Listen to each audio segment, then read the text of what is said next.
Hürmetli misafirler, bugün biz bunda toplandık. Bu münasebetle biz kayıt etsemiz 110 yıllığını. Здравствуйте. Проходите, садитесь. Тогда сюда.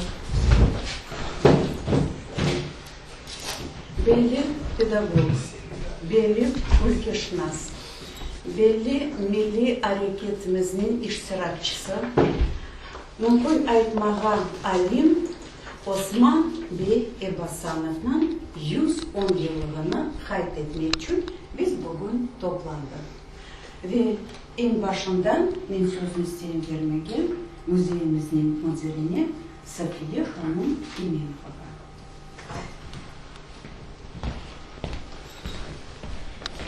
Selamünaleyküm, hoş geldiniz hürmetli misafirlerimiz. Aslında böyle tedbir başka böyle bir şekilde geçmek gerek edi tantanalı olarak ama nasıl olsa da bugünkü vaziyette böyle. Evet, Osman Agay Basanov'un yapkan işi hakkında hepimiz pek çok bilemiz. Ama da yaşlarga da bu yapkan işini mutlaka anlatmak gerek. Çünkü hepimiz çok aytamiz, toponimikamızı kaytarmak gerek ama en esas özümüz de bu toponimikamızı birinciden öğrenmek gerekmiz ve bilmek gerekmiz. Ve Osman ağamız bu alimlerimizden bu materyallarını sürgünlük zamanında toplanan alimlerimizden biri.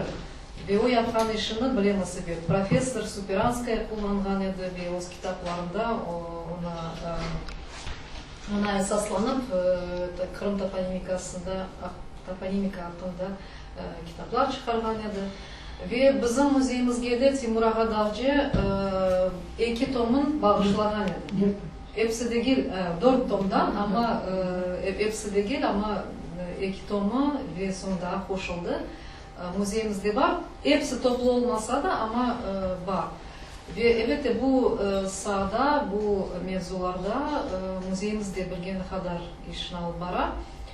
Ve kısmet olsa inşallah bu gelecekte kitap çıkacak ve müzeyimizin fonundan da bu el yazmalarına koşulacak inşallah.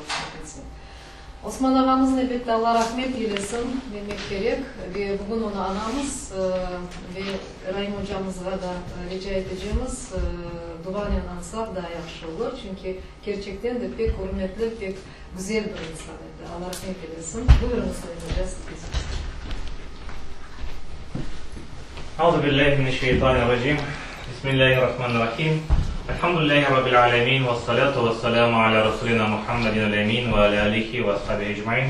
Rabbi işrah li sadri ve yesir li emri ve hudatan min lisani yefqahu qawli. Subhaneke la ilme lana illa ma allamtana inneke entel alimul hakim. Subhaneke la fahma lana illa ma fahamtana inneke entel cevadul kerim. Muhterem ve aziz cemaat, yani dinin dairemizin adından, muhtemelen adından, Hacı Emirli Allah'ın adından herkesine selamlayın.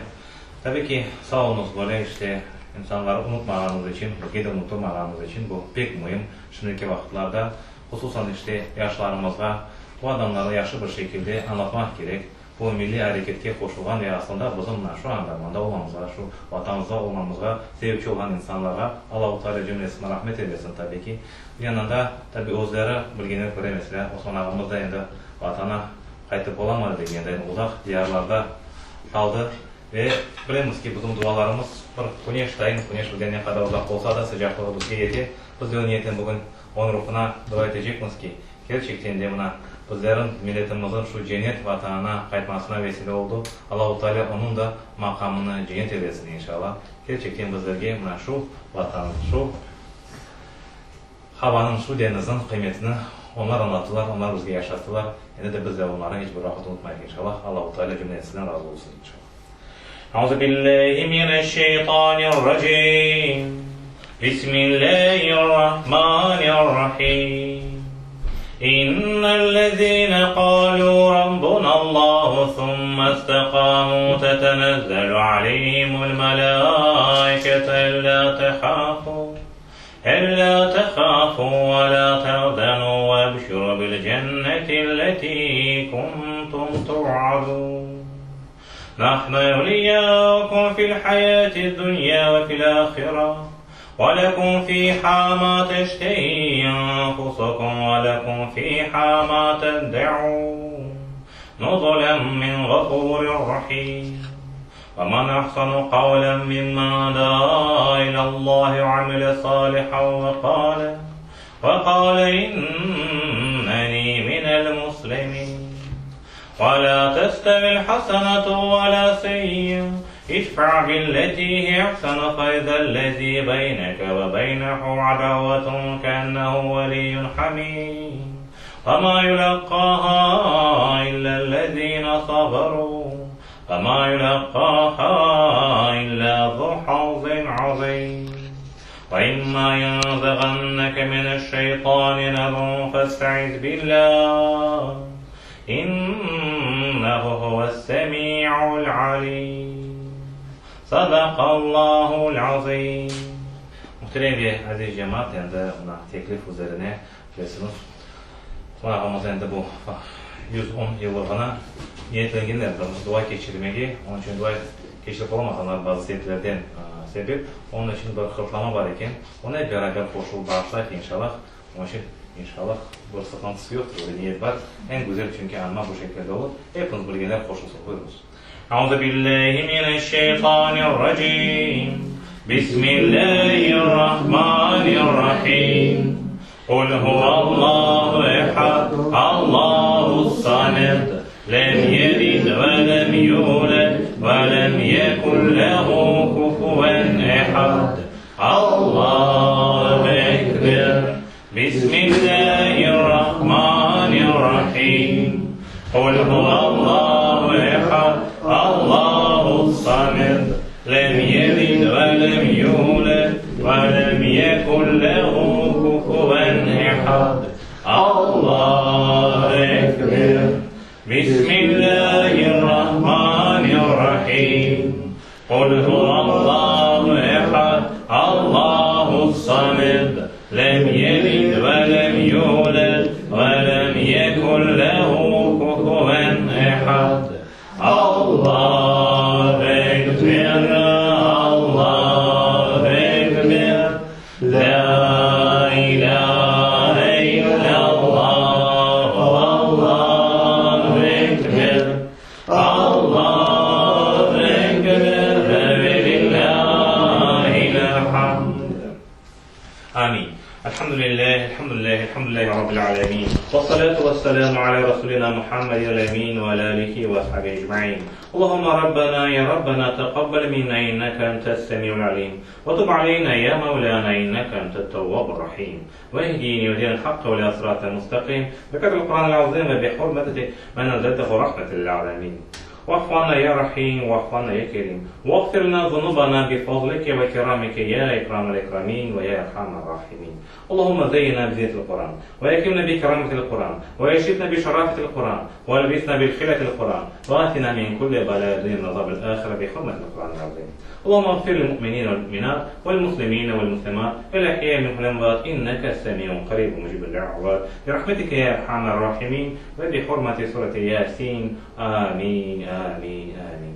إلهي رب العالمين إلهي رب العالمين إلهي رب العالمين. Sen kadırsın, sen kerimsin, sen aciz kullarız. Yine kullarımızı yukarı kotarıp sana dua ettiğimizden sen tilimizde ya Rabbil Alemin. Şu duamızı bizden kabul mağdur eyle ya Rabbil Alemin. İlahi Rabbil Alemin kullarına şu hırpamayı kabul mağdur eyle ya Rabbil Alemin. İlahi Rabbil Alemin okumasına şu ihlaslardan, hasıl olacak sevaptan, bir başta sevgili Peygamberimiz Hazreti Muhammed Mustafa sallallahu aleyhi ve sellem ruhuna haberdar eyle. Cümlemizden onun şefaatinden mahrum eyle ya Rabbil Alemin. Bunun yanında Osman aramızın da ruhuna başlık eyle ya Rabbil Alemin. Bunun yanında adlarını saymağanımız bütün milli hareketini iştirak etken geçmişlerimizin ruhlarına başlık eyle ya Rabbil Alemin. Ya Rabbil Alemin, şu duamızın sayesinde cümlesini yatkan yerlerini nurlandır. Onların ne hataları, ne kusurları, ne yanlışları var ise onların affı yolunu bağışlayla ya Rabbil Alemin. Onların rahmetini, merhametini ötüle ya Rabbil Alemin. Onların yatkan yerlerini korunur, yüreklerine mesur varacak yerlerine cennet eyle. Cümlemizini onlara komşuyla ya Rabbil Alemin. Onların koşuyumuz kunde bizler onlara karşı olsunlar. Onlar bu kitaplarına bütün diğerlerine, kıymetlerine sahip çıkmana nasip eyle ya Rabbil Alemin. Onların niyetlerine bizge yetmeye nasip eyle ya Rabbil Alemin. İlahi Rabbil Alemin cümlemizi cıbak imandan, Kur'an'dan, doğru yoldan, şu vatanımızdan ayırma İlahi Rabbil Alemin. Milletimizge de hayırlı hayırlışlar, hayırlı hareketler, cümlemizge amanlık, tınçlık, sentik bırakıtta, birlik ve birlik içinde o vatanımızda yaşama nasip eyle ya Rabbil Alemin. İlahi Rabbil Alemin milletimizde daha nece işte Osman ağamız dayın insanların peyda olması nasip eyle ya Rabbil Alemin. İlahi Rabbil Alemin cümlemizge de gerçekten de şu vatanın kıymetini anlamağa, bunda en hayırlı işler yapmaya nasip eyle ya Rabbil Alemin. Halk Baykanı gibi yani susuz yaşama mümkün ama yolsuz yaşama olmaz diyorlar. Özellikle bunlar şu kıymetleri güzel bir şekilde taşımağa ama en mühimi senin razılığını kazanmağa nasip eyle. Subhane Rabbike Rabbil İzzeti amma yasifun ve selamu alel murselin. Şu duamızın kabul olması için Osman ağamızın ruhuna ve bilhassa Allah rızası için El-Fatiha. Allahümme salli ala seyyidina Muhammed ve ala seyyidina Muhammed. Bismillahirrahmanirrahim. Elhamdülillahi Rabbil alemin. Rahmanirrahim. Maliki yevmiddin. İyyâke na'budu ve iyyâke nesta'in. İhdina s-sirâtal mustaqim. Sirâtal lezîne en'amte aleyhim. Gayril mağdûbi aleyhim veleddâllin. Amin. Es-salatu vesselamu aleyke ya Resulallah. Es-salatu vesselamu aleyke ya Habiballah. الصلاة والسلام عليك يا سيد الأولين والآخرين والصل على جميع الأنبياء والمرسلين والحمد لله رب العالمين برحمتك يا أرحم الراحمين. الله خلق ومغزيات عن يدك إن شاء الله.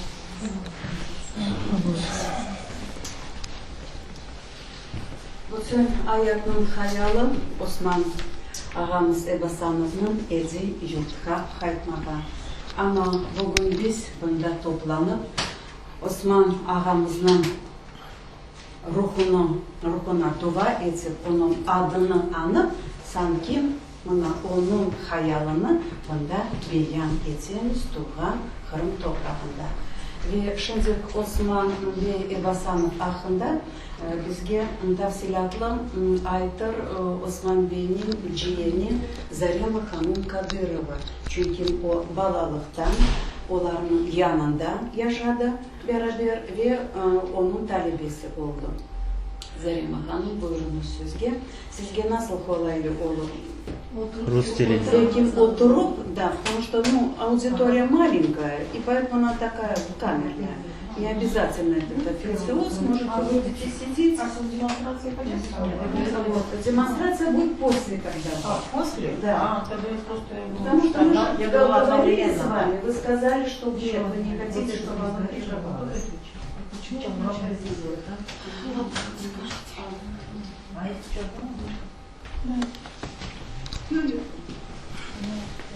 Метлидоство,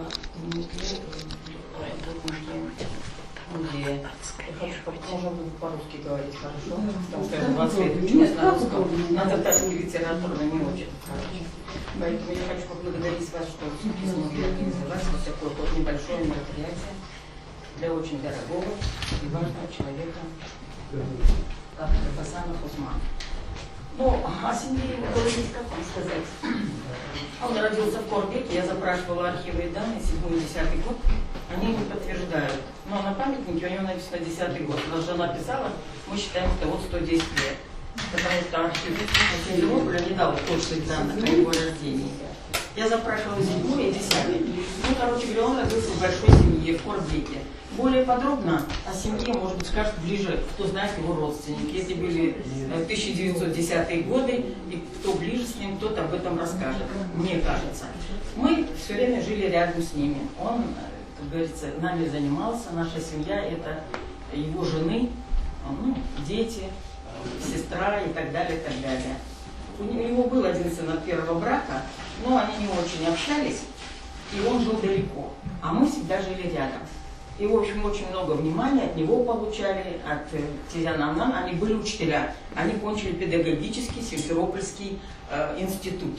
Тогда он сначала закончил техникум, Тохтайкойский техникум. Да, преподавал там чуть-чуть. Потом, значит, он был принят в институт. Ну, быстро закончил его, с отличием закончил его и работал в школе. Но работал он недолго, потому что пришла война. Сначала все работники, якобы так пишется, я же беру из источников, у меня есть, что пишется, что сначала была бронь у всех педагогических работников, оказывается, бронь была. Их сначала не взяли, но уже когда немцы наступали, то их тоже всех забрали в армию. И он ушел на войну. Он ушел лейтенантом, потому что до этого он кончил какие-то военные курсы за 3 года и получил звание лейтенанта после окончания педагогического института. Ушел на войну и, значит, он имеет правительственные награды, он провоевал всю войну. Потом он был в гвардии капитаном. Но, к сожалению, когда крымский татар выслали, то те, которые участники войны, они тоже все были из армии уволены и перешли в трудовую армию. А потом уже вернулись к местам депортации. На свою родину они не вернулись. Имея педагогическое образование, вот педагоги разные бывают, он был замечательный. Он так любил свою работу, что дети тоже к нему липли. Он не только преподавал. Там покажут будут фотографии, дети вокруг него всегда. И он не только был географом, он еще ходил в походы по Таджикистану, Узбекистану, изучал этот край. Так пришлось изучать этот край. И мы всегда с ним гуляли по всем этим горам, по историческим местам Узбекистана, Таджикистана.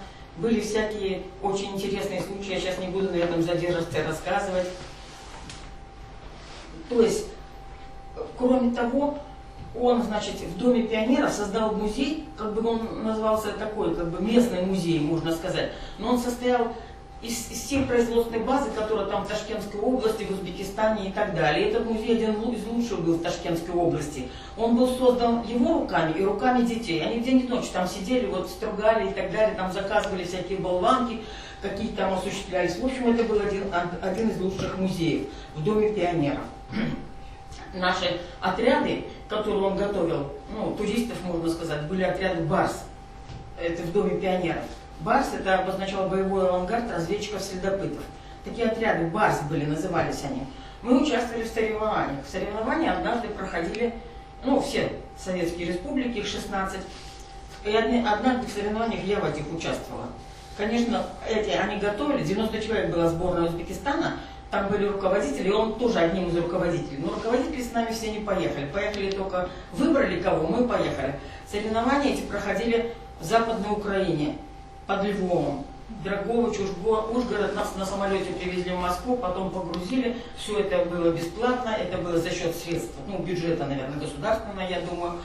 И такие интересные соревнования шли, мы соревновались. Это тоже его очень большой труд, понимаете? То, что мы сложно, там надо было ходить по местности, по компасу, ориентироваться там и так далее. В труднодоступных местах спрятаны были там какие-то вещи. И наша сборная Узбекистана взяла 3-е место.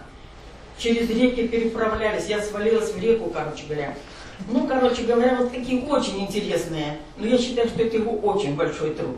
Потому что эта сборная Узбекистана, она готовилась под Черчаком в Астангутском районе. Там же горы, помните, под Черчаком? Нас там база была, готовили, а потом туда, бросили. И первая Российская Федерация взяла, второе, Украина, а на 3-м месте мы были. Сборная Узбекистана. Но мы радовались, и 16 республик. То есть я считаю, что он так любил, и то есть он все отдавал за себе, так как у него, вся его жизнь эта школа была. Десятки выпускных классов. 20 или 30 выпусков, 11 Ломоносова, Ушинского школы и так далее. Эти все фотографии хранятся в наших архивах. Но кроме того, он вообще увлекающийся человек был. Но мимо нас в движении он, конечно, не мог пройти. Вы сами знаете, какие лидеры тогда были. Они были чистые, они были все участники войны. Джипар Акимов, его ближайший друг. Они друг друга с Крыма знали. Мустафа Селимин, командир партизанского соединения, Осман Бекиров, все участники войны, они начали работу именно национальное движение по возврату нашего народа в Крым.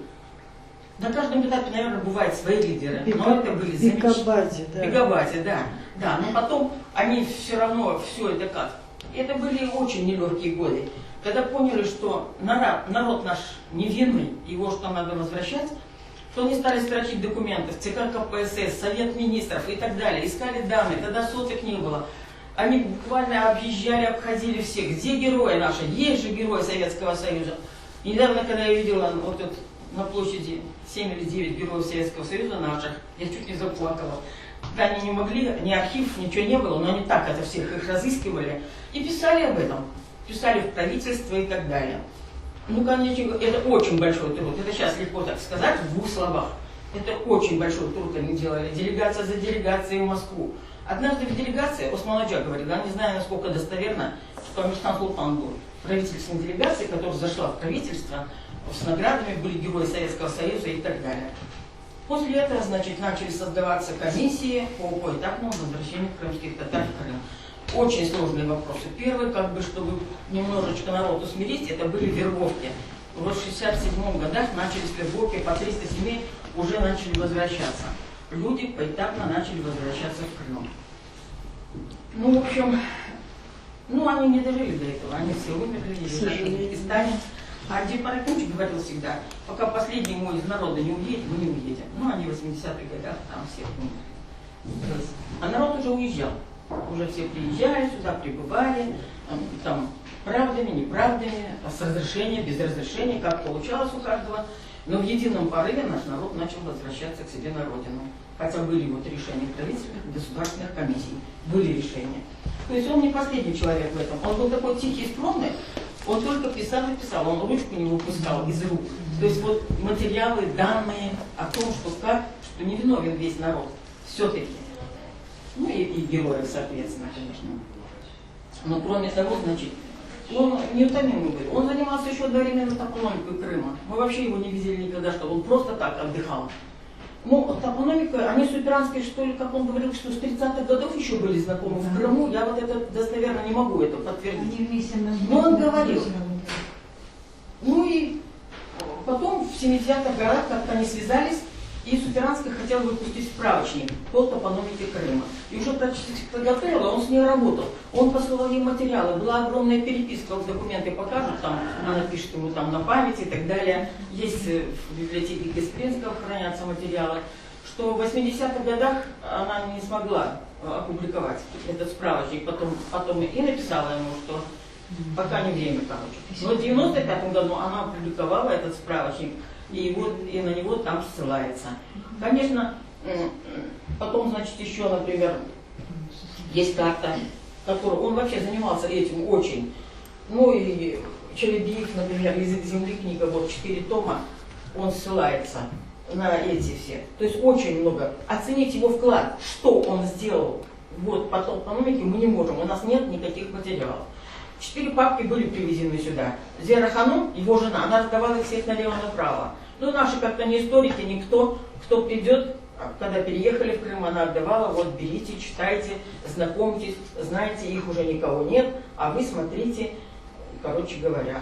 Ну, я не знаю, некоторые критикуют эту книгу Челебиева, но мне кажется, этот все-таки какой-то единый материал он сложил в какую-то форму. Кому-то это нравится, кому-то это не нравится. Уже в современных условиях, как говорится, по районам, красногвардейские и так далее разделив. Но досконально вот вся историческая топономика Крыма за много-много лет и веков все-таки у него тут собрано. Я не историк и не, как говорится, не занимаюсь топографией, я не могу оценить. Но я так пролистала, мне понравилось. А самое главное, что когда я увидела, что не было Осман Аджи, я сказала, а где, почему его нет. Сразу в следующем томе появился Эйбасанов, ссылка на Эйбасанова появилась, что да, его материалы использовались. Вот. То есть он очень большую роль. Вот Суперанская вышла книга ссылки, вот это, вот Вазгрин пишет тут, что великолепный труд у Суперанской не опубликовали, а вот сейчас уже сейчас все опубликовано. То есть мы не можем оценить его вклад в топономику, но то, что он не ссылается, мы уже за это благодарны, что не просто так, понимаете? Потому что в книгах сохраняется память о нем, мы ни на что не претендуем. Мы просто рады, что все-таки его фамилия тут есть. Значит, он не просто так работал день и ночь там, в Узбекистане. Короче, и поэтому мы благодарны всем авторам, которые там включили его фамилию просто так. Мы не говорим, вклада мы не можем оценить вклад. Ну и я хочу сказать, что память о таких людях, мне кажется, должна храниться. Ну, она и будет храниться, раз книги издаются и так далее. Но недавно я узнала, что 2 улицы в Крыму уже названы его именем. Одна это Сарасу, наверное, там проживали татары, которые его знали, мы не знаем, и в Пионерском. То есть Османа Эйбасанова. Вот 2 улицы тут в Крыму уже его именем названы.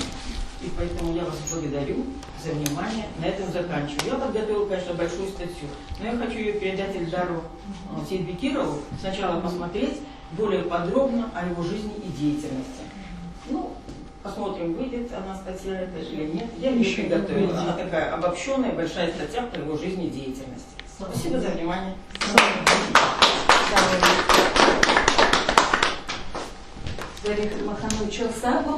Ну а сейчас посмотрим небольшую презентацию на основании фотодокументального материала, который мне представила Зарема Ханум.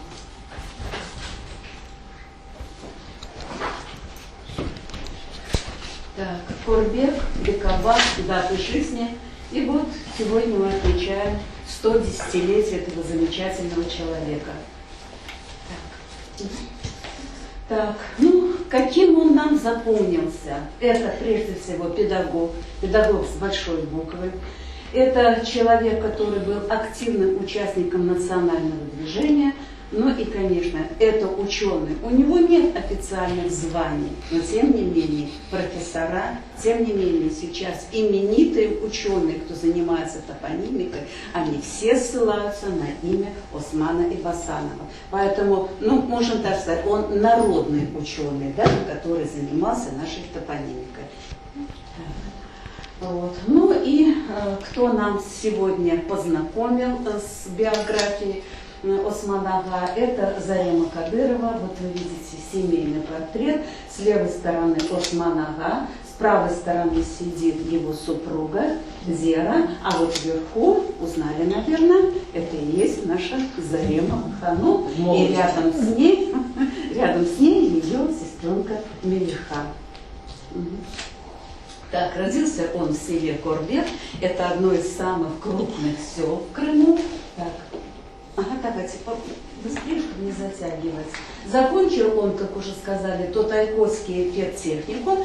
И Тотайкосский педтехникум, там был настолько сильный преподавательский состав, что после его окончания их принимали сразу на 3-й курс пединститута. И пединститут, отделение географии. Работал некоторое время в школе, вот, но так как у него была бронь, но с приближением наступления вражеских войск, вместе с другими учителями они ушли на фронт добровольцами. И вместе его боевой путь, его жизненный путь прошел в тесной связи с Джебар Акимом. Да. Он был ранен неоднократно, и в 1944 году не всех крымских татар вызволили из фронта. Часть крымских татар в 1944 году вызвали, другие продолжали сражаться и умирать, доказывая, кто мы такие.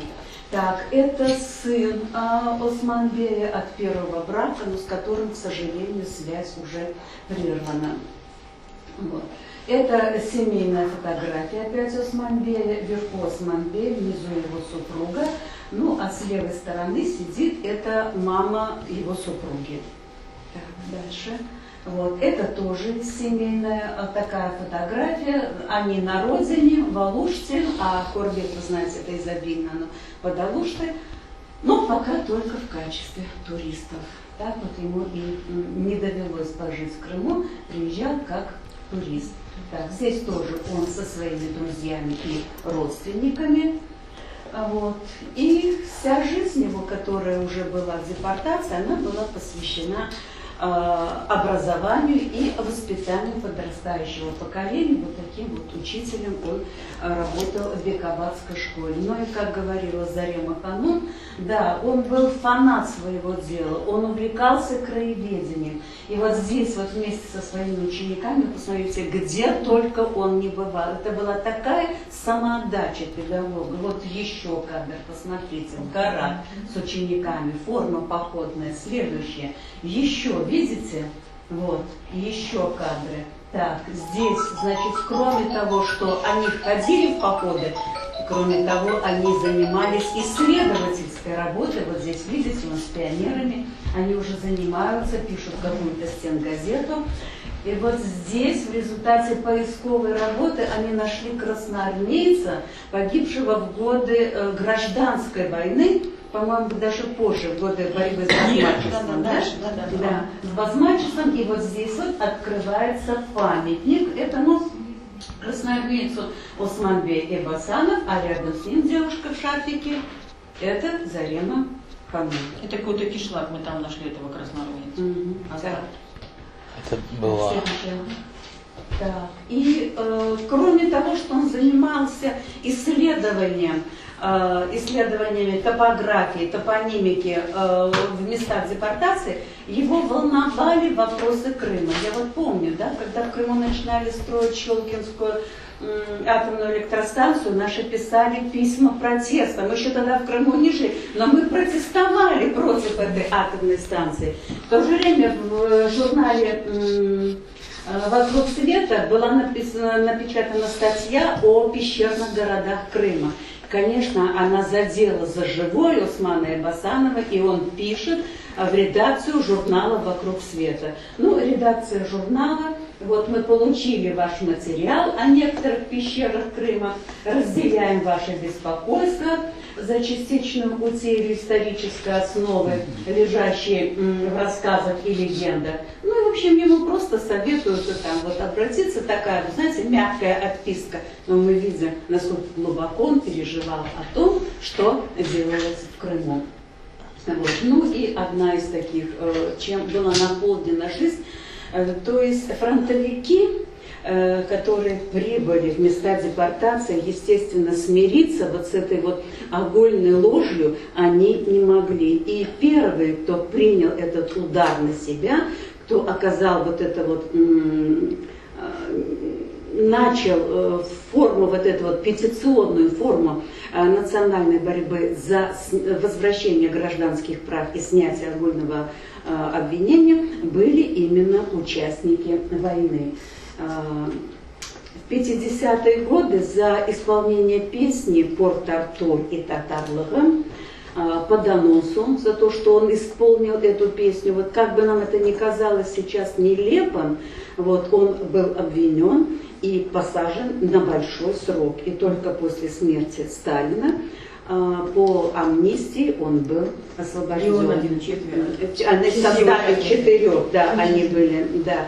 Но национальную борьбу он так и не прекращал. И вот его с одного села, он тоже Корбецкий, Джебар Аким. Тува. Извините, тогда я взяла у Идриса Асанина, он так и пишет, с одного села. Так что Тува, извините. Ну, ссылка у меня на Идриса Асанина. Да, они друг друга знали, но он Тува.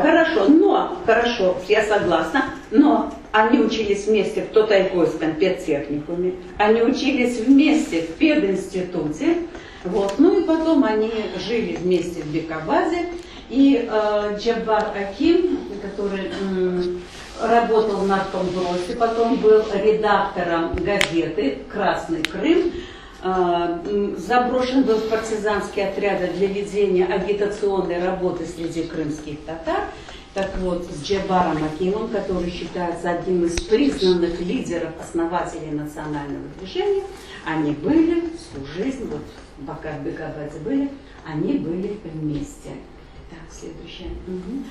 Ну и, как уже Зарема Ханум сказал, он постоянно писал, он постоянно работал. А здесь, вот видите, чисто домашняя обстановка, да? И вот даже в домашней обстановке вы видите, двое мужчин сидят и тоже обсуждают какой-то важный вопрос, и они пишут. Осман Эбасанов, вот он где-то в ванпад снят, а в профиль это Нариман Бешевле.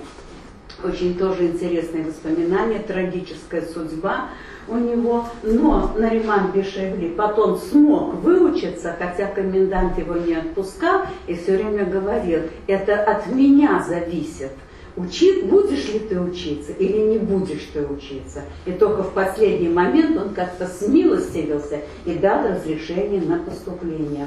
А Нариман Бешевли был замминистром строительства Узбекистана, но потом по состоянию здоровья его переводят зампредседателя Узбекского совета профсоюзов по строительству курортов Узбекистана, то есть он мог одновременно лечиться и работать. Вот вместе они так. И Суперанская, да, вот видим эту замечательную женщину. Вообще то, что сделала Супиранская, я считаю, это гражданский подвиг, потому что зная вот этот пиар, который был вокруг крымских татар, но тем не менее взяться за такую сложную тему, как топонимика Крыма, исконная топонимика, и к каким языкам она восходит, это, конечно, ее подвиг как ученого. Вот вместе с Супиранской их тоже объединяет общая работа. И вот посмотрите интересный факт. Да? Вот что такое топонимика? Да? Это издание Супиранской. И вот после титульной обложки в начале книги, как открываем, мы видим дарственная надпись. Вот от Супиранской Осману Аблаевичу Ивасанову дружески и Супиранская. 85-й год. То есть насколько отношения их связывали, скорее всего, отношения как ученого и ученые, и они, вот мы видим, эти отношения были паритетными, да, на равных.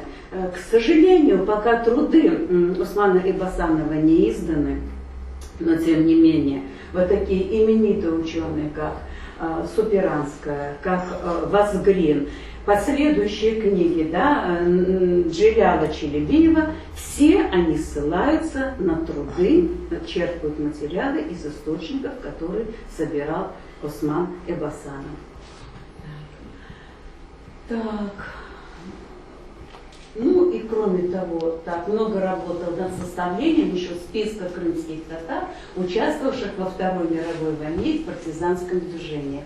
Но мы знаем, что в депортации велась огромная работа по восстановлению исторической памяти. И опять-таки эта работа была возглавляема фронтовиками. Ну вот сегодня уже упоминался Мустафа Селимов, да, это командир одного из комиссар партизанских соединений. И в то время они очень активно взялись за эту работу, хотя это было запрещено, это был большой риск, потому что прекрасно понимали, что уйдет их поколение где-то через 5-10 лет, и народ полностью лишится исторической памяти. Вот благодаря этому подвижническому труду мы имеем данные, которые были составлены нашими ветеранами национального движения. Ну и спустя через 87 это 91 год, да, через 4 года после смерти, вот это вот запоздалое приходит справка о реабилитации. Вы понимаете, для нас эта справка это всего лишь формальность. Потому что мы прекрасно знаем, что ни в чем эти люди виноваты не были, а это были герои своего дня, герои своего народа. А сейчас я бы хотела, чтобы вы прослушали воспоминания о своем дяде, племяннице Османа Ибасанова, Эльмиры Ханум, которая живет в Нижнегорске, но она уже в очень таком преклонном. Его сестра настоящий фетизет 1912 года рождения, да. Его дочка Эльмира. Да. Он, конечно, когда я ездил к ней и по деревням записывал, у меня даже есть письма оттуда, она в Нижнегорске живет. Так, вот, смотрите, прелесть какая. Osman Bey'in Allah rahmet eylesin. Ben çok da bilmiyorum. Yazımız baba idinde adamlar aytadiler. Adamlar Türk'ü yırlap kapaldılar. Nasıl Türk'ü ekenini biz onu iyi bilmezdik. Lekin şunçuk men mına bu Vazgrin'in kitaplarını okuganda bildim. Kası Türk'ünü yırlaganlar.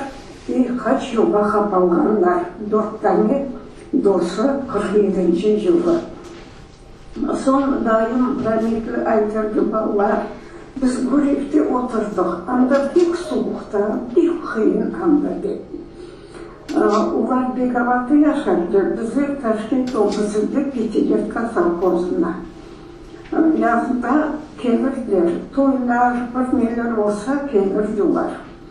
Toy vaxtına daim ona pultun alıp, ballar, sizin bir tanımız anda, siz anda kayıtıp yaşayacaksınız, deyip aytırdı. Ağam, ağa, aytmadan senin daha kaparlar. Yok söyleşirken, kapasalar kapasınlar. Ulanın bir tane anda, ulan varıp anda yaşamak gelir. Lakin daima nasip etmedi. Soğuğu bakıp, bir ağı olma yapkanda, Begabat'a varıp dayımla konuştum. Bu soğuk konuşum oldu, bırlar konuştum dayımla. Ben yaşadım Kafkaderya'da, o Begabat'ta anamlar Hicret'ten savkozuna yaşadı. Birbirimizi seyret varıyorduk. Hoş değil. И еще Эльмира Ханум выслала нам фотографию. Вот. Вот, это ее фотография. Сидит в нижнем ряду, крайний слева, мы узнали, Осман Бейбасанов. А вот насчет остальных я ничего сказать не могу. Может, знакомые, родственники что-то могут добавить. Ну, это где-то 50-е годы. Вот это в середине Майри сидит. Сайша Айшитизена Майри вот это сидит. Здесь сидит, это с первого отделения Рибасан Нардан. Вот они бы сказали. Сегодня они не приехали, заболели, которые. Это первое отделение. Не наш совхоз. У нас 5-е отделение, а у них 1-е отделение. У них там было 3 Басановых, а у нас была сестра Айшетизи, 1908 года рождения. Самая старшая. И Сайшетизи, вот чья дочь Эльмира, которая вот вошла. Да. Она 1912 года. 12-го, Они да, у нас жили. чуть не важно. Поэтому он когда к нам приезжал, а это с первого отделения родственники. Это Эдия Ханум, вот эта вот ихняя сестра. Понятно. А из мужчин уже? Из мужчин, вот, знаете, это двоюродные все.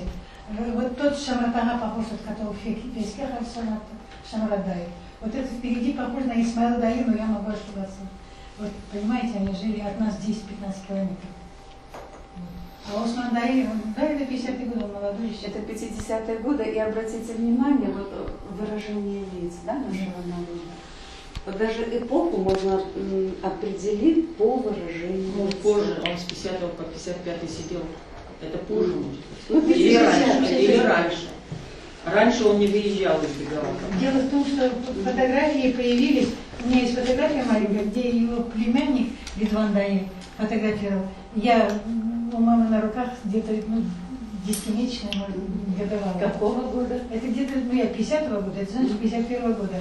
У Ридвана, его племянника Ридвана появилась вот эта фотография «Зенит», и он всю деревню фотографировал. Поэтому у нас сохранились есть это Ридван Даи фотографии. Да. Интересная историческая фотография, но мы ее забираем тоже в фонды нашего музея. Вот. Может, в газете, когда будет опубликован материал, кто-то тоже. Кто-то узнает потом, да, скажет. Да.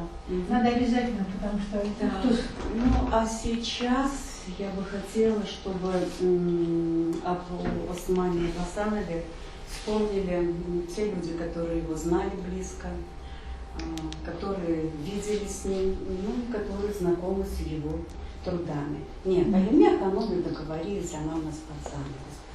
Спасибо. Вот. Тогда я предоставляю слово Эльмире Ханумовне Черкесовой. Так, я думаю, Эльмиру Ханумовну представлять не нужно, все мы знаем, искусствовед. Вот долгие годы ее работы связаны с музеем. Сразу хочу сообщить, что в фондах музея есть тетрадь, где вот исписанная рукой Усмана Басанова. Я ее передала в фонды Крымско-Татарского музея. Такая общая. И вот таких тетрадей было очень много. В некоторых из них патриотические, ну, такие воспитания патриотического духа у молодежи, вот цель была у Джафарова, Тосунджана и Усманара. И они распространяли, они работали с молодежью. И вот эти вот листочки, это все сейчас, так сказать, если громко говорить, из моего архива.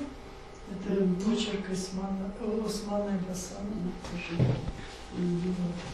Каллиграфия. И вот, в частности, это тоже то, что он мне когда-то, давно это было, да, 80-е годы, Газпрала Исмаил.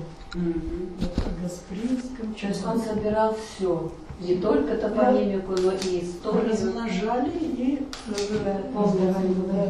На печатной машинке в 6 экземплярах, последний экземпляр едва-едва читается. И мы это вот такая домашняя библиотека, мы это распространяли среди. Да. Ну да, Бранджиден Аллах'ın rahmetinde olsun. Осман Ибасанов. Это человек, один из тех беговатских, так как сейчас говорят, который оставил в моей памяти и сердце неизгладимые впечатления, воспоминания. Я очень благодарна, и благодаря таким людям мы стали теми, кем мы являемся. И вот я очень благодарна судьбе, что жила в одном городе, то есть родилась там, и сколько себя помню, встречались уже впоследствии. Джапар Ага Акимов, где-то 2 улицы от нас, он жил, сейчас называлось Красный мост, то есть микрорайон. И вот мы жили недалеко относительно друг от друга, и сразу всплывает в памяти, прежде всего, когда говорят Джапар Акимов или Осман Ибасанов, то я их сразу вдвоем. Высокий, худощавый Джапар Ага Акимов и такой немного светленький, да, светленький, чуть-чуть полноватый Осман Ибасанов. И они всегда вдвоем в Беговате, беседуя, вот так вот рядом. Дон Кихот и Санчо Панса. Да, и вот у меня сложилось, думаю, надо же, и глаза всегда горят, и Джапар Ага Рамет Османчана Эльмира Корерсон, без Хрумга Хайтаров. И вот блеск в глазах, он не сомневался в этом. А я про себя внутреннее вот это вот сознание, думаю, странно, период развитого социализма, так сказать, да, когда пропаганда там работает на таких частотах. Здесь вот Корерсон без хайтеров и пальцем вот так вот всегда. Корерсон. И так оно было. Так и было. Благодаря таким. Да, благодаря. И Беговат, в общем-то, насколько я осознаю, понимаю, был, его называли в 60-е, 70-е и до конца 80-х татарским Питером. Благодаря Джапару Акимову, прежде всего, один из самых ярких лидеров национального движения крымских татар. Огромный вклад он внес, и в том числе, конечно, Осман Ибасанов, вот возвращение крымских татар домой, на родину. И вот эти моменты, то, что пользовались огромным авторитетом они в Беговате, их очень уважали. Это были скромные люди, они никогда не подчеркивали свою вот значимость, да. И я вот сейчас невольно сравниваю вот все то, что какие раньше были, какие встречаются, такие тоже яркие, но уже в другом смысле элементы, которые начинают кричать: я, это я, только я, лучше меня нет, я только внес вклад. Никогда местоимения я не слышала. И они никогда не говорили: вот мы ялубойские, мы лучше всех. Все участники, все предводители движения, так как в Беговат попали с Среднечерчикского района, переехали, и в основном были Корбек, Айвасиль, Дерикой, Кучукламбат, Алушта, и в основном были, в общем-то, ялыбойские. Ну, чтобы вот разделять, мы лучше, а вы хуже, И вот мы, что мы вот такие смелые, мы лучше всех, мы образованы. Вот их образованность как раз вот сказывалась в поведении. И дела, прежде всего. И я с большой благодарностью вспоминаю, и я горжусь, что мои соотечественники вот такого уровня. И хочу подтвердить однозначно, что Усман Айбасанов собирал сведения, то есть по топонимике, материалы собирал. Он был у нас дома, он ходил вот прям по семьям крымских татар. И помню его в раннем совсем детстве. Спрашивал речушки, Нелер, камни. В общем, все вот эти географические названия. У моего отца, например, Аметова Санджана спрашивал, даже какие холмы или какие-то знаковые названия вот именно этого места. И все фиксировал, все записывал. Я свидетель. Потом он слышал, что там он был в Беговате. Все, что он мог, он всегда работал. Он записывал, фиксировал. И Суперанское, то, что вот уже я узнала позже, отправлял материалы. И то, что Зарема Ханум сказала, он просто праздно время никогда не проводил. И когда я возвращалась домой к ним часто ходила. Мне было очень приятно быть у них в гостях. И тоже жили относительно недалеко от Усманного Раметля. И такой сокращенный был путь через Висячий мостик. Я вот в этот микрорайон, как бы от нашего места жительства, относительно недалеко, если через вот этот Висячий мостик пройти, я прям вот летала. Воодушевление вот такое появлялось. И вот это понятие аура, да, одухотворенность, вот это как раз их развитый такой духовный внутренний мир. Очень высокая культура внутренняя, она создавала вот эту ауру. Когда вот у них дома сидишь, наполняешься вот этой энергией положительной, позитивной, доброжелательной. Ну, кто я, молодая девушка там, пришла в гости. И вот так интересно складывалась беседа, что не хотелось даже уходить. Я маме, вернувшись, говорю, она, ну, пикни зветлыхаве, зерахану шире. Очень вкусный кофе.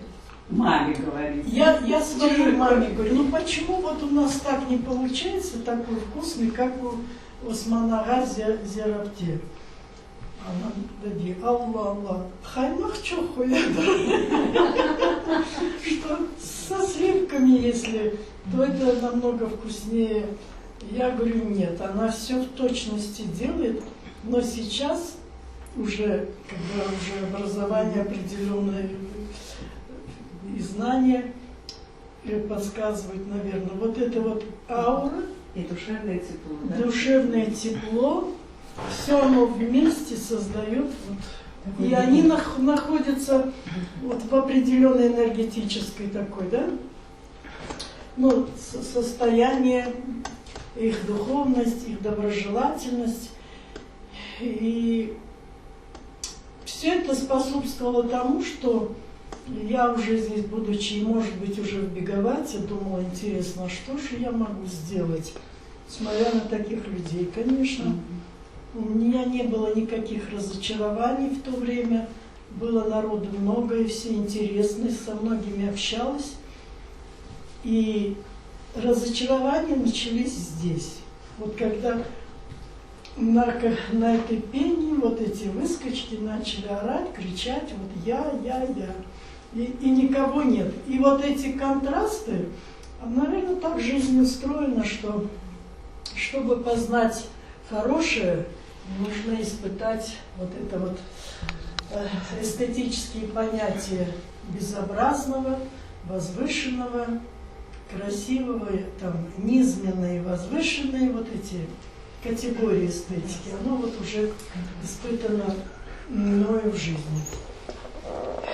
Так вот складывалось, и мне бы, конечно, хотелось, чтобы наши молодое поколение, формирование их происходило на примере вот таких, как Осман Айбасанов, Джипар Акимов. Аллах рахмет илесен, светлая память. И еще раз хочу повторить, я горжусь, что у нас были и оставили очень хорошую память такие образованные, умные, духовные, скромные люди, как Осман Айбасанов, Джипар Акимов. Аллах рахмет илесен. Спасибо за приятные теплые воспоминания. Мираханум, они настолько согрели нас, потому что вы непосредственно, вот как Зарема Ханум, виделись с этим человеком, и вот эту вот ауру передали сегодня. Он ее очень любил. Выяснил. Извините, вот Джипар Акимов, после смерти моего отца в Узбекистане, он услышал, и очень известный человек, очень авторитетный. Его все вот просто преклонялись перед ним. Но он оставался скромным, держался с достоинством. И вот через некоторое время у меня, в общем-то, состояние, да, в общем, очень сложное, тяжелое. И приходит Джипар Ага Акимов и говорит: мы с Хатиджаптинин Кельмегестейка. А жена Джипара Акимова была врач, работала в больнице и пользовалась авторитетом как специалист большим.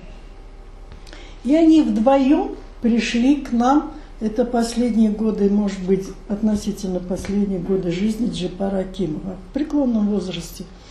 Эльмира Бисизгевараджанус, Кельглер, она Денеда, она лежала, мама с внутричерепным давлением, вот от потрясения.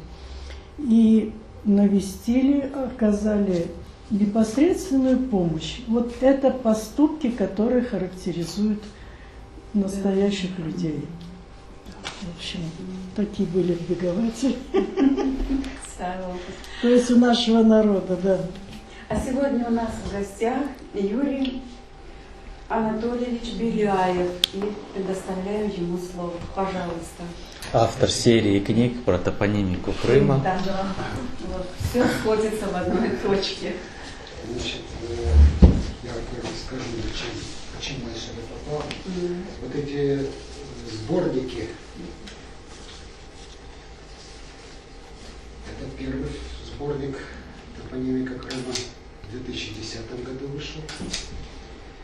2011 это, он вышел в 2012 году. И в прошлом году, в конце прошлого года, вышел третий сборник. Это для тех, кто не знает. Вот такой. Объемный, да. В каждом сборнике есть мемориальный отдел. Первый был Белянский. Книга полностью, собственно, посвящена.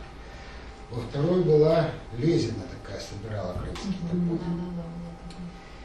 И в третьем Гарагуля. Может, многие его знают. Вадим Гарагуля, да. Вот.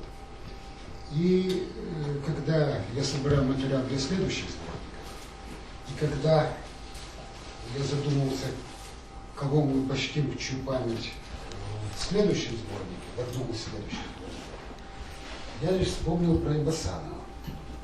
У нас, правда, еще и Суперанскую когда-то почтим ее память, как много сделавших. Ну и Айбасанов тоже внес свою долю. Значит, вот эта книга очень редкая. Ну, кстати, что она издана в Москве тиражом, по-моему, 200 экземпляров. Или 500. В общем, мне ее привезли с Москвы с большим трудом там, в свое время. Она издана в 1998 году.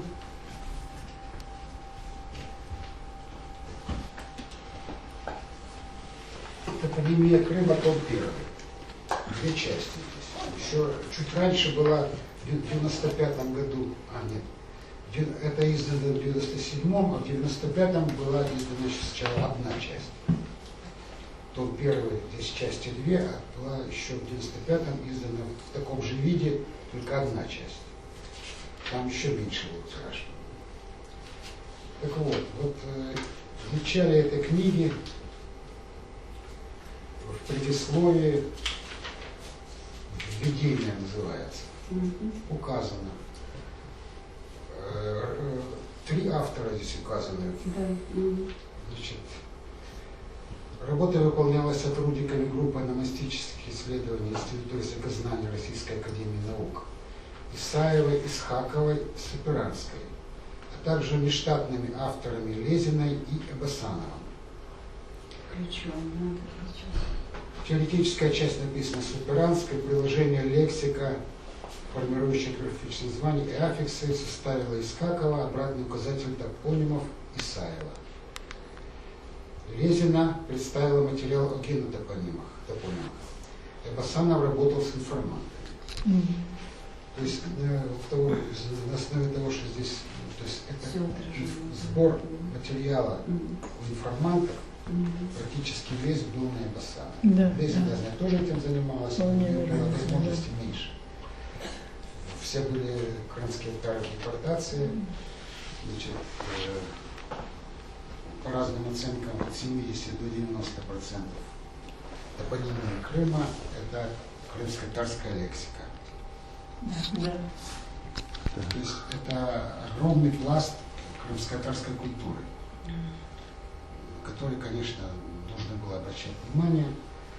И Басанов об этом позаботился. Вот он собирал эти топонимы, находили в депортации, когда еще у людей было воспоминания более свежие. Тем же самым занимался Белянский уже в 90-е, в конце 80-х, 90-е годы. Но это уже были как бы не такие свежие воспоминания у стариков. Часть стариков уже ушла, и, конечно, Белянский собрал гораздо больше. Но вклад Басанова, кстати, Белянский тоже использовал материал. Да, он очень увлеченно работал. То есть вклад Басанова тоже очень большой. Вот эта работа вряд ли была бы написана. А это одна, я думаю, что это самая полная и лучшая работа по топонимии Крыма. Всех Новоандреевых, Новоалексеевых и так далее, конечно. Гаспринского одна есть, да? Хорошо. Одна, да. да. Потом сфотографируйте хотя бы Одна книга да? только там, Гаспринского. Потом, когда закончится, 90 обложку, и тут я статью с именем. Одну книгу я только нашла, вот Субиранской. Я сейчас не помню точно. Вот я что говорю. Это вот год издания 95-м году была издана одна часть. Вот, 95-го я нашла там. А 97-го вот это, здесь 2 части. Ага, 2 части. Но я просто, ее нет, наверное, в Гаспринского. Ну, я, честно говоря, не знаю. Мне говорили, что есть. Нет, я одну, 95-го нашла, а вот эту вторую часть, про которую вы говорите, ну, может быть, я пропустила. Вы на какое-то время девочкам дайте, они могут на это, на флешку набрать. А если как-то Да нет, она, наверное, есть. Надо еще спросить в Таврике, если да. должна быть. Ну, если что, больше нигде не найдем, мы уже будем знать, что Хорошо, да. пока И в конечная Крыму очень мало точка было, это там будет, кто-то да. привозил. Тираж небольшой. Тираж небольшой, да? Тираж очень маленький. А это самая серьезная научная работа, именно научная работа. Дело в том, что он писал ей то, что собирает, он не мог войти в архив, даже он когда писал в архивы, ему не давали ответа. И он мне лично сам сказал, я пишу Александре Васильевне Суперанской, она то, что я нашел, ищет подтверждение в архивах Москвы. И вот это вот она послала ответ. Вот он вот основную работу делал, конечно, это. Он мне так сам объяснял.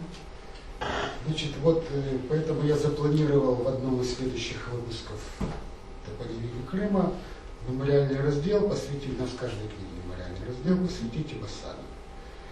Будем только рады.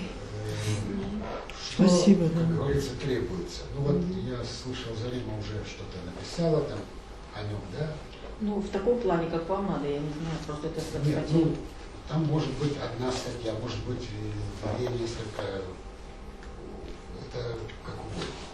Просто нужна хотя бы как минимум одна статья о его жизни. Да, да.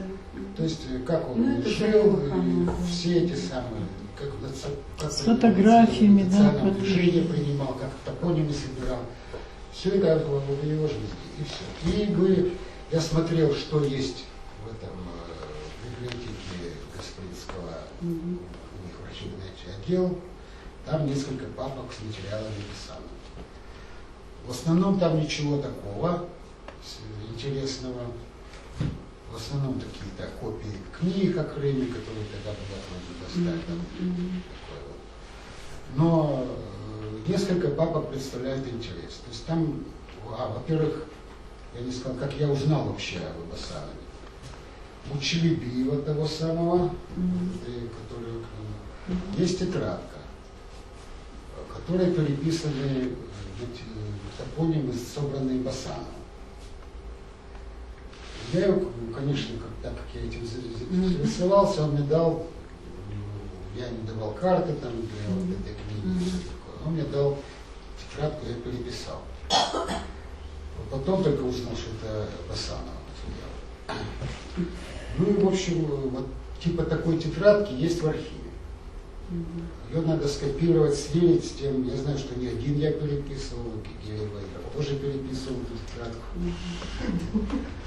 Как говорится, люди чем занимаются, там вот встречаются. В общем,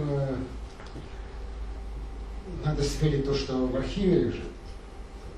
Для этого надо откопировать это, потому что там с разрешения директора только копировали.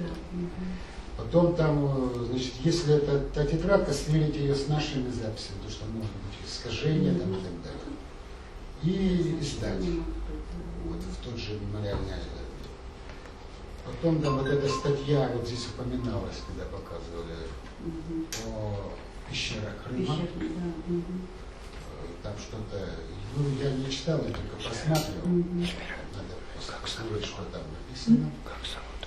Юрий Анатольевич. Очень интересная переписка с операцией. Юрий. Довольно много писем, но я там все не читал. Там, например, одно письмо я открыл, Супранская пишет. Ну, эту историю я знал раньше, что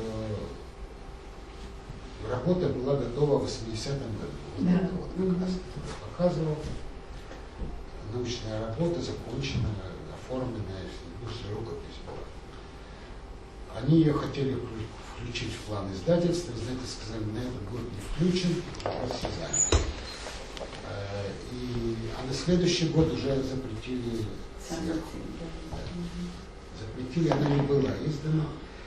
Но то, что я уже знал еще раньше, что она распечатала, чтобы работа не пропала вообще, она распечатала там 6, ну, не знаю сколько, но, видимо, слышал, что 6 экземпляров, и раздала знакомым крымским татарам, чтобы это все не пропало. Да. Ну, я знаю, что и в библиотеку Гаспринского это попало, и где еще где-то осталось. В музее есть один. У нас музей. Музей есть один. Музей есть, да? Вот. Дело в том, что это еще не вся. То есть вот издано то, что подало. Это первый том и 2 части первого тома. И еще второй том. И я его несколько лет назад копировал в библиотеке. Там мы договорились, они мою бумагу купили, они откопировали. Вот эту рукопись второй части 3-го тома. Но там довольно мало интересного, так оказалось. Там большая, на 50 страниц, такая аналитическая статья, как бы вступительная. И очень большой список карт, которые она использовала. Но карты эти все мелкомасштабные, хотя некоторые очень редкие. То есть там нет очень подробно. Это топографические карты. В то время запрещены были еще крупномасштабные карты, которые сейчас стали доступными. Масштаба 500 метров в сантиметр, даже километровка была запрещена. Поэтому на тех картах, там, допустим, в Северном Крыму нельзя понять села с похожими названиями, с одинаковыми названиями встречаются. Это одни и те же села или разные. Почему? Я не знаю, стоит ли публиковать, надо будет еще подумать над этим вопросом. Потому что там получается мало интереса. А вступительные статьи можно тоже публиковать в том сборнике, который посвятит структурации. Юрий Ильич, да. У меня один небольшой вопрос или ремарка такая. Вот скажите, пожалуйста, вы как ученый, вот все эти названия, Новоандреевка, Новониколаевка, Новопавловка и так далее, так далее, так далее, так далее, заменились бы истинным топографическим названием.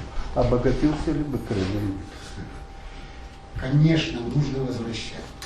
Тот, кто занимается топонимикой, вам иначе сказать, это исторические названия. Да вот в том-то и дело, вы понимаете, но иногда жуть берет такая, когда едешь и постоянно видел, только видел в Каче Новониколаевку, едешь отсюда, попадаешь здесь в Новониколаевку и так далее. Конечно, нужно абсурд какой. какой-то. Другой вопрос, как это делать? Потому что когда Поддержка режим взял и заменил, когда в демократической стране, это вызовет сразу недовольство местных жителей и так далее. Ну вот сейчас уже что-то делается. Партенит переименовали, как Тибельс вернули название.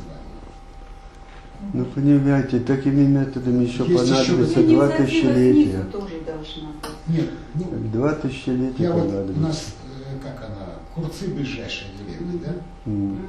Все знают. У нее название официальное Украинка.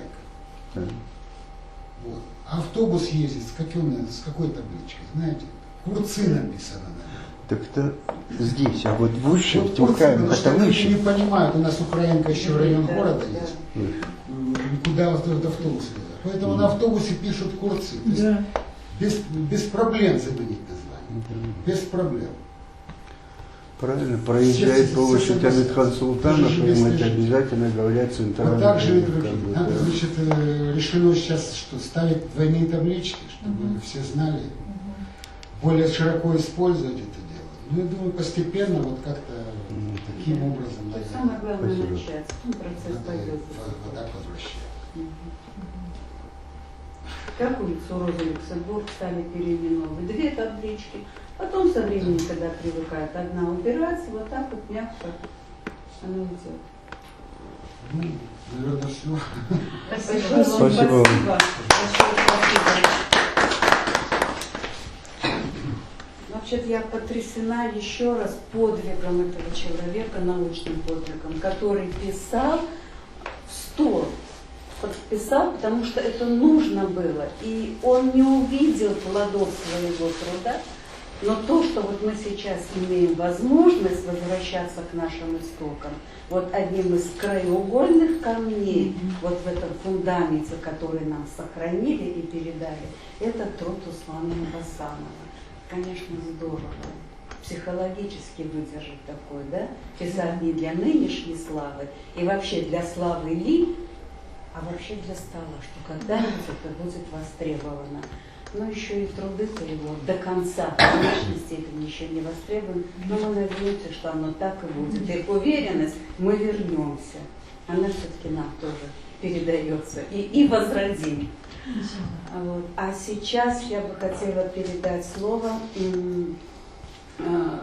тоже ученому, который занимается топонимикой, Рустему Кадырову. Пожалуйста.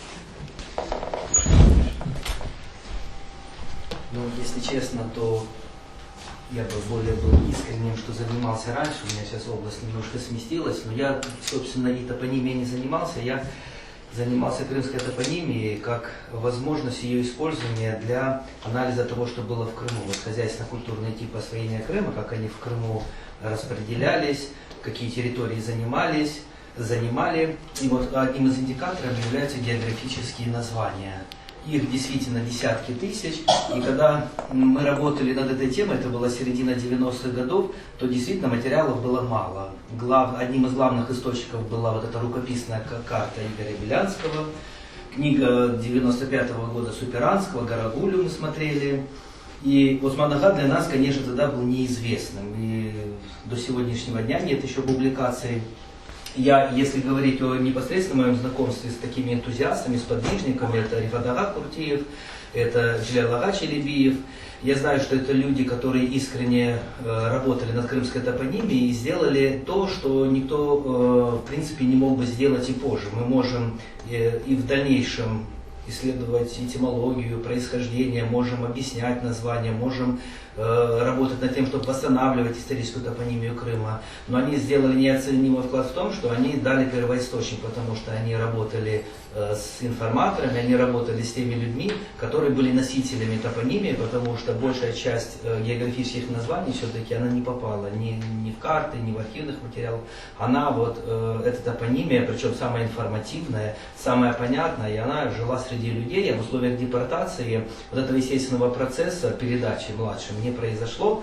И вот люди, как Осман ага, они имели возможность, имели желание заниматься тем, что дали нам этот неоценимый вклад, дали тот материал, который последующие поколения ученых могут использовать. Я вот сегодня получил большое удовольствие, потому что для меня тоже это было открытие услышать историю этого человека, историю его жизни, трагической жизни. Хорошо, что это мероприятие организовано. У нас есть люди, которые, как бы незаслуженно забыты. И я надеюсь, что вот те люди, которые это мероприятие организовали, они делают правильное дело, и дальше будет все больше и больше вот имен, с которыми мы будем знакомиться, о которых будем больше и больше узнавать.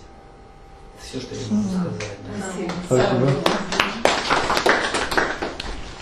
Так, и я передаю слово Дереве Баирову.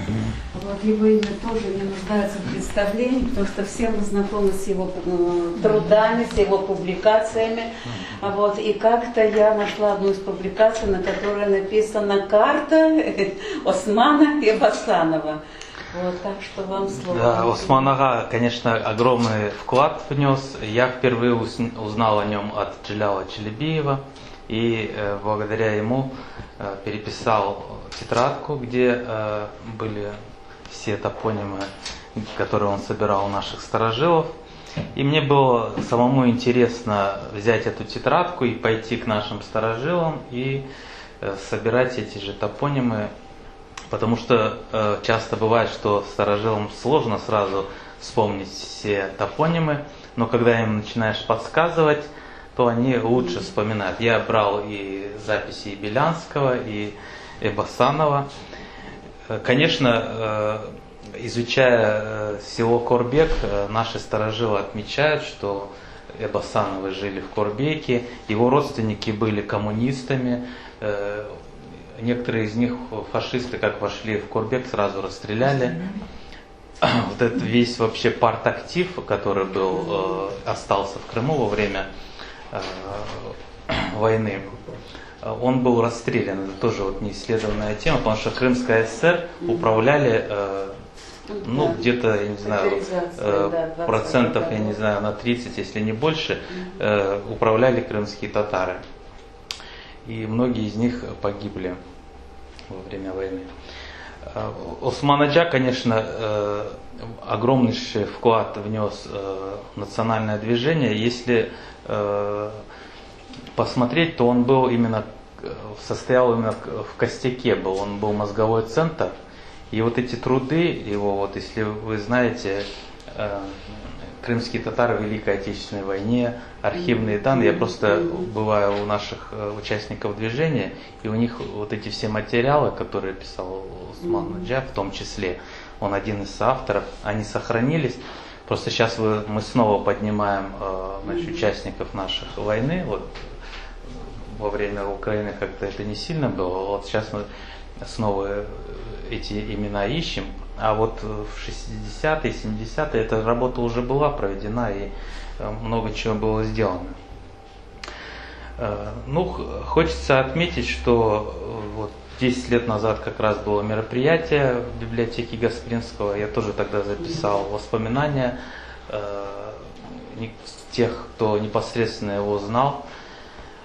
Вот, допустим, Шабанов, Ильдар ага тогда еще был жив, о нем оставил воспоминания. Эта запись тоже сохранилась.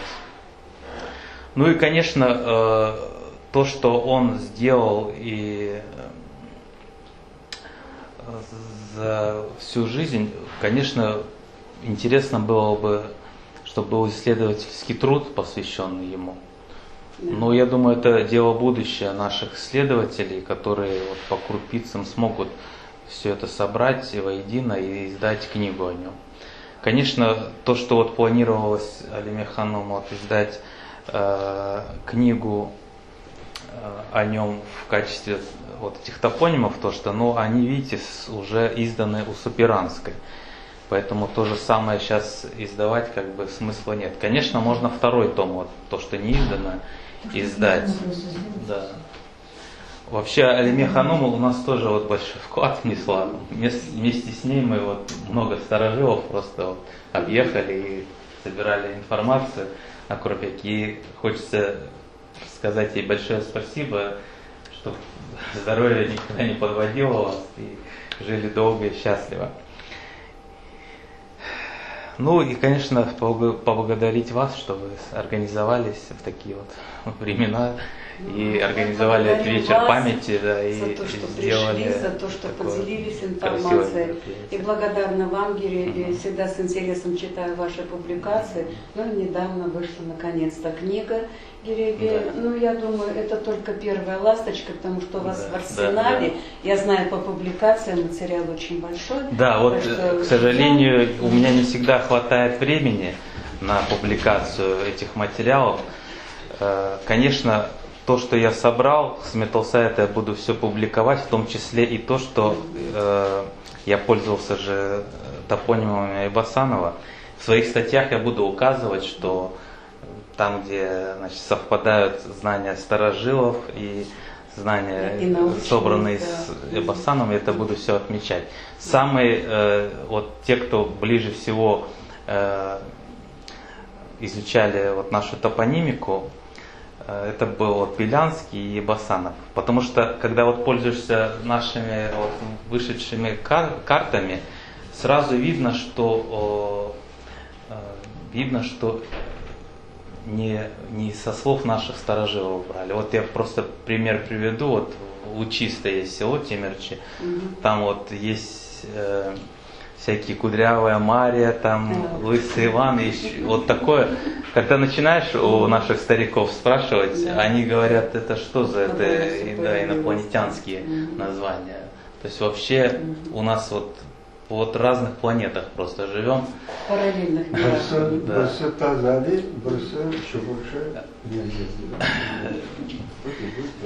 Конечно, это большая трагедия, то, что топонимика не возвращена.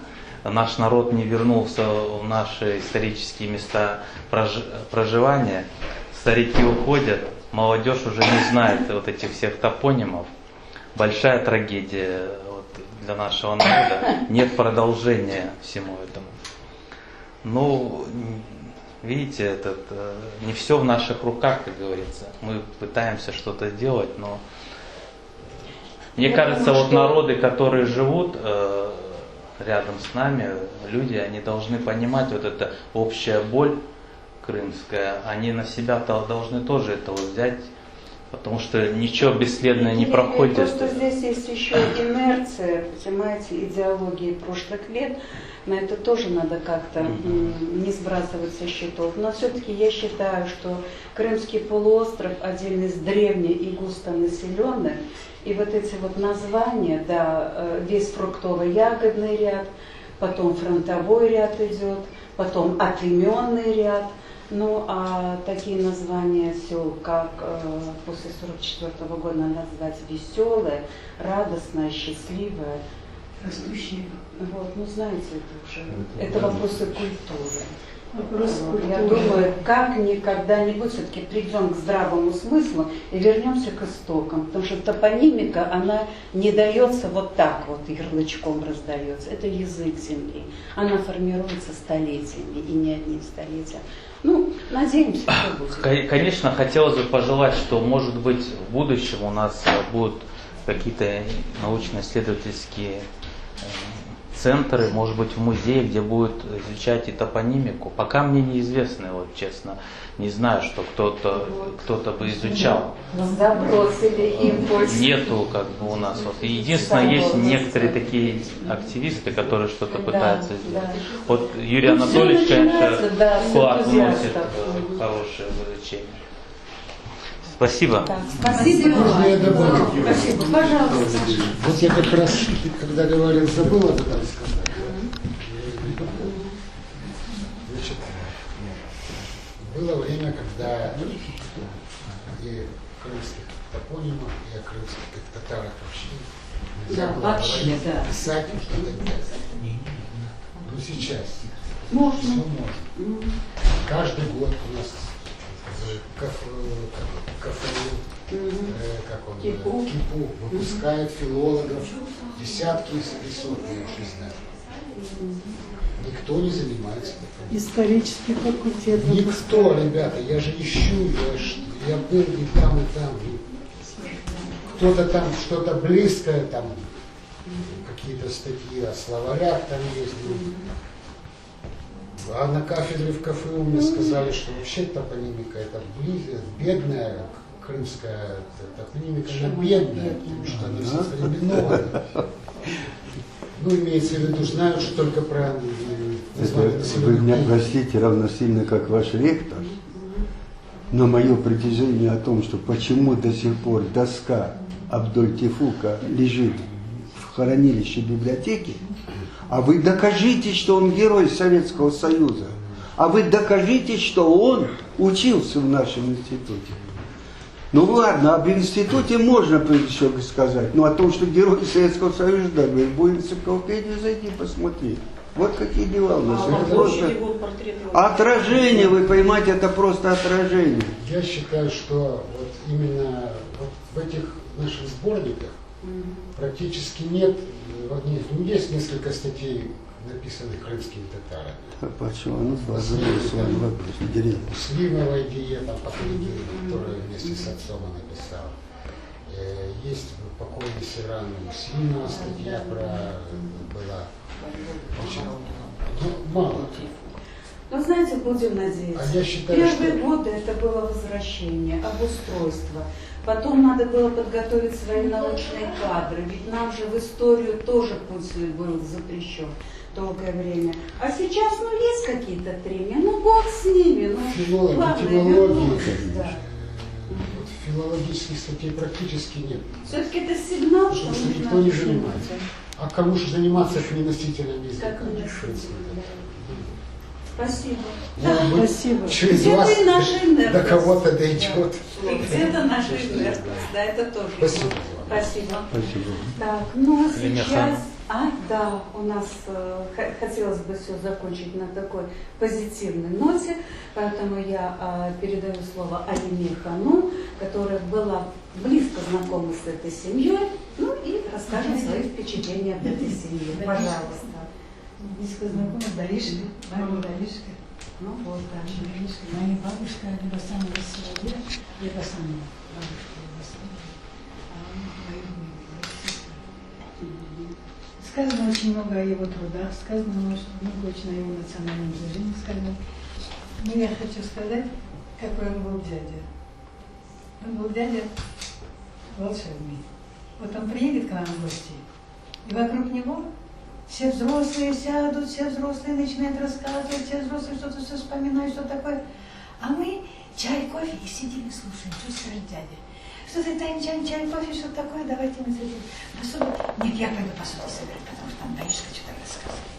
У нас было такое желание именно его услышать. Когда кто-то разговаривает много, что в деревне две сестры его жили. И представьте себе, в каждой семье по 4-5 детей, а там о соседи, односельчане, о друзья, о родственниках. И настолько было. И вы знаете, это все шло из дома, из семьи, от любви, которая у него в доме была. Вот представьте себе, он сидит уже тяжелый, у себя на Николаева на 2-м этаже и говорит: Зера, достом, аячларың талды, кел отыр яныма. Зера, друг мой, ножки, наверное, твои устали, сядь со мной рядышком. Представляете, прожить вот так 30-40 лет, и вот так нежно, так это знаете, это не театральная сцена, это жизнь его, вот 87-й год, вот я была у него последний раз летом 87-го, а в декабре его пришлось давайте похоронить. Аллах не интересно, прям плакать хочется. И вот. Или вот мы что-то делаем, а у меня сын со мной, 10-летний мальчишка, надо же куда-то идти. А я с ним работаю. Мы работаем вот там, где-то орфографические ошибки, где-то там логические. Вот эта ошибка, если было вот так написано, было хорошо. Он просил меня, чтобы я проверила. Я литературный институт закончила, и он меня доверял проверять там какие-то работы. И он, когда я приехала, тоже в Украине, когда я жила, когда я приехала, тебя Даишка ждет. Планируй так, чтобы к нему поехать. Вот я к нему ездила, а так он приезжал. Мы с ним у нас разговаривали, а так мне пришлось их убегать. И что знаете, говорит тетя, жена ему: Усман, достом, Йорл Андерсен, ты, наверное, устал сидеть, полежи немножечко, давай мы пойдем в магазин, куда-нибудь сходим. Вы знаете, никогда не было, чтобы там окрик какой-то или какой-то грубый этот. Зера достом, Осман достом. Зера достом, Осман достом. Вы знаете, сейчас молодые вот только поженились, и Зера достом, Осман достом никто не говорит. Все орут, все кричат, все шумят, все куда-то торопятся, все какие-то. А это прожить 30 лет вместе и уважительно, вот такое нежное, уважительное отношение, это я всегда вот всем детям говорю, всем этим, всем знакомым говорю. Это надо брать пример с таких, вот таких людей, не знаю, я сейчас, если вы где-то видите, я буду только рада. И что самое интересное, то поколение людей, вот моего детства, то крымское еще поколение, они были другие, они были намного мягче. У нас не было крика в доме, не было ссор, было уважение к гостю, к членам семьи. Мы вот что-то вот у нас там надломилось. Он, ну что, отпуск у него учительский 48 дней. Он проводил то в Кашкадаре у Эльмиры, то 5-летки у нас, то еще где-то поедет в Бухару куда-то кому-то, вот это вот, понимаете. И то, что, например, я сейчас, я нашла спонсора, который дает нам 500 000 для того, чтобы издать это все. И когда он сказал, что там было мало, 500 экземпляров, сказал, 1000 экземпляров, но когда благодаря Юрию Анатольевичу мы узнали, что там уже что-то издано, и как бы никого не хочу ни в чем обвинять, но если мы будем издавать то, что уже издано, это плагиатство будет тоже некрасиво, неправильно. Но просто я с этим меценатом поговорила, и он сказал, вот на следующей неделе он должен приехать, он сегодня не мог присутствовать здесь, потому что должен приехать в пятницу, прилететь из Москвы. Я с ним еще раз... Так он на ярмарке был книжный. Он был, но он уехал на Дженазе. Он уехал на Дженазе и приехал в 6:30. И мы с ним в машине вместе ехали, я говорю, на следующей неделе приеду, поговорим, потому что он спешил. Да, я на его машине, меня потом отвезли домой, его брат отвез. И дело в том, что если сейчас над этой темой пока работает на GFMI, который находится в Праге, все мои бумаги, все мои вот эти, то, что мне дала Зера Инге, находится у нее где-то в Бахчисарае, но на Прагу не думаю, что она взяла. И у нас только на руках только флешка, да, которую нам сделала Гульнара Абиева из газеты «Крым». И поэтому я хочу сказать, работа стоит вот с марта месяца, просто мертвая точка. Потому что мы не можем издавать, мы не можем делать. Деньги даже нам люди дают, но мы не можем, потому что есть какие-то вещи, которые не от нас зависят. Поэтому я бы, например, очень, если приедет этот товарищ позвонить, договориться, может быть, получится с Юрием Анатольевичем тоже встретиться, что-то издать такое вот скромное, то, что посвящено, то, что там нигде ничего не издано, из этих 4 томов вытащить то, что именно под его именем можно издать, и о нем то, что, например, Зарема напишет, или вот воспоминания, которые сегодня были, чтобы это было уже к 110-летию у нас не получилось, ну, думали, что-то сделать, и в ноябре месяце сделать презентацию. А сейчас, благодаря тому, что опять сейчас будет, наверное, все на карантин закрываться, мы решили вот так очень скромно. Главное, мы сегодня собрались Мы сегодня вспомнили это имя, и Ну, мы дали бывало, импульс художник. для продолжения жизни этого имени. А вот эти детали, Да, как, да. что, они найдут себе выход. Я просто хочу поблагодарить музей, всех сотрудников, всех, кто пришел сегодня. И Аллах Рамин Телесин, он всегда душу, всей душой был всегда с людьми. И это, наверное, все-таки возымело действие, и мы смогли хоть так в этом очень узком кругу собраться, и я вас всех очень хочу благодарить. Вот на этой душевной теплоте, которая царила в семье Эбасановых, да, и любимая песня Усманага была «Зерам». Это Да. имя его Его супруги. И поэтому мы сейчас послушаем с вами эту песню. И приглашаем на чашечку. И после этой песни приглашаем на чашечку кофе.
скорее всего, самоучек. Многие из них даже нотной грамоты не знают.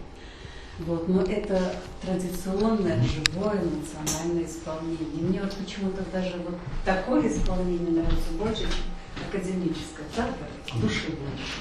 Он же сам играл на аккордеоне, сам еще был. На аккордеон сохранился? Нет, у нас народ очень музыкальный, у нас почти каждый играет на музыкальных инструментах. Тогда вот Меня родители тоже выучилась. он же еще тогда в Лахуте, в Яхья. А кто? Вот 25 лет им дали. Ну, рядом, у соседей.